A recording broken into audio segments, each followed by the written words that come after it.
Alrighty, here we go. 98% Night Maiden. Let's go ahead and roll it up to 100. It's gonna happen. Ooh, come on, baby. 99. I need one more lucky roll. That's all it takes. You gotta be kidding me again? No way. Okay, so in V Rising, one of the more important things that you're gonna want to understand at a very high level is how to acquire high blood percentages. And this is gonna help you out in multiple ways.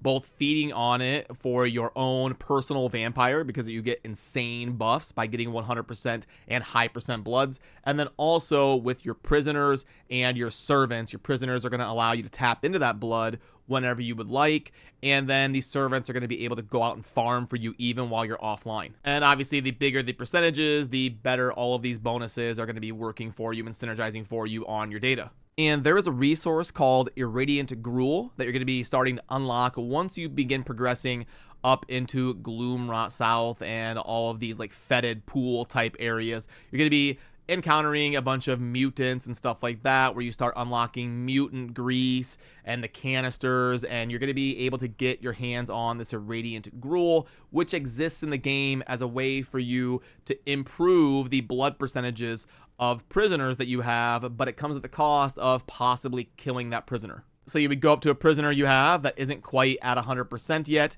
and then down on the bottom here you would have the feed prisoner option, and it's going to have the Irradiant Gruel ready to be fed to the prisoner. And then up there in the top middle, it's going to show you that this increases the blood quality of the prisoner by 1% to 2%, but with a 35% chance to turn that prisoner into an abomination. And the blood is going to max out at 100%. You cannot go above that. Now, what the game doesn't tell you, which at least I was able to see from my testing, I did a pretty big sample size of charting about 200 rolls of Irradiant Gruel that I've done over the last few days, trying to really test this out and learn this mechanic. But from my testing, I'll pop it up on the screen. And by the way, if you ever want access to these sheets or whatever, I have all these resources on the Discord server, linked down below. You can just pop in there and grab those whenever you would like. But what the game doesn't tell you is it seems like it's a 40% chance to roll the 1% increase, a 25% chance to roll the 2% increase, and then a 35% chance to kill the prisoner and turn it into a mutant. So then what I did was I ran these numbers and tried to figure out the probability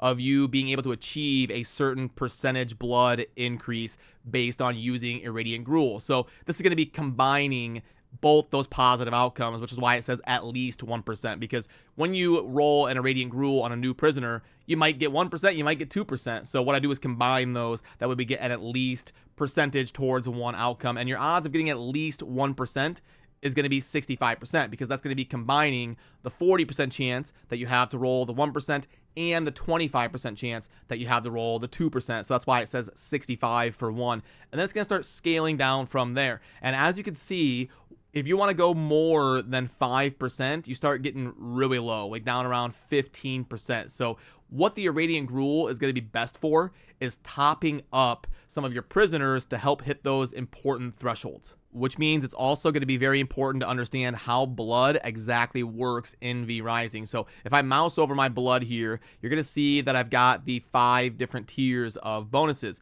and you're going to get tier 1 automatically even down at 1% blood. But if you want to unlock tier 2, you're going to have 30%. Tier 3 is 60%. Tier 4 is 90%, and then to unlock that tier 5 where it boosts all the effects, that's where you're going to need the perfect 100%. So that means our important thresholds would be the few percentage points right before the next breaking point. So like 25 to 29%, you would want to get up to 30.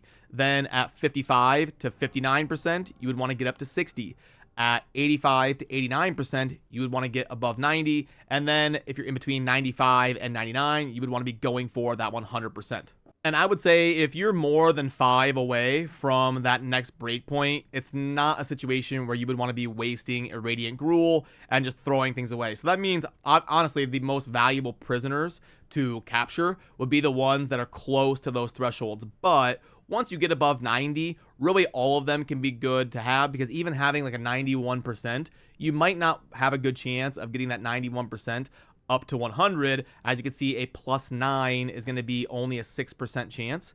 But you can turn that 90% into pretty valuable blood because you're still getting all the way up to tier 4. And a 90-something% prisoner can still make a good entry-level server when you're getting developed on your data. But honestly, you're probably not going to be using Irradiant Gruel on anything below like 85%. I mean, I could see maybe if you have like an 86, you'd be trying to get it up to a 90 because going +4, you've got a pretty decent chance of 27%. But you're really not going to be using Irradiant Gruel on people at like 28%. Like, you're just not going to be wasting your time with that. You're going to want to be at least up in the 80s if you're capturing things for prisoners and servants and stuff like that. And the nice thing about Irradiant Gruel is at least it doesn't commit any misery or HP damage to the prisoner. You can just feed this stuff over and over and over, which is different than the corrupted fish, which is going to roll a bunch of randomness where you can get a bunch of misery, or you can lose a bunch of health, or you can go in the positive direction. You just don't kind of know what's going to happen. With the Irradiant Gruel, it's a lot more predictable. You're just rolling it over and over, and then you're checking that blood percentage. But there is something that a lot of players misunderstand. And that is when the prisoner does get killed by the Irradiant Gruel and turns into that massive abomination, it will break out of the cell that you have it in. But there's a lot of people out there who think the abomination is going to go on a rampage, like killing all of your other prisoners and stuff like that. So they like pull the jail cell and they put it over way in the corner away from everything and all of that. You can't actually kill the prisoners in a cell unless you're going to come up and literally click on the kill button. And I'll show you kind of what I'm talking about here as we use the Irradiant Gruel. I captured a 78 rogue here. That's kind of a backup that I'm not really super worried about using Irradiant Gruel on. And it's obviously not a percentage you would want to be using Irradiant Gruel on because it's not close to like that next tier of value. But I just want to kind of show you how it's going to work. So when I feed the Irradiant Gruel right here, it's either going to go +1, +2, or it's going to kill it. Okay, there we go. So we got an abomination. Now, what you're going to see here is a lot of people think this abomination is going to go on a rampage in your jail and start killing a bunch of things, but it is not. It is not going to be doing any harm. It's not going to be killing anything. You can see there, it's not attacking my prisoners. They're perfectly safe. We're fine. And then I can go ahead and take this down like so. And it's going to dash at you like that. And we take it down. One more hit. And there we go. I was trying to let it kind of stay alive for a while so you could see if anything happens. But you see, everything's fine. Nothing died. I've heard so many players talk about this as if you got to be like super scared about it turning into a mutant because it's going to kill everything, and it's just not true. The next time someone tells you that, you can tell them, no, actually, it's perfectly fine. We can just go ahead and use the Gruel, and it'll be just fine. But as you can see, I did lose the prisoner. They are gone. The abomination kind of like bursts out of the cell. It breaks free, and you're going to have to kill it. You can't really do anything with it at that point. There's no way to like reverse the effects of the Irradiant Gruel. Once it turns into the abomination, it is gone forever. You just have to kill it and move on.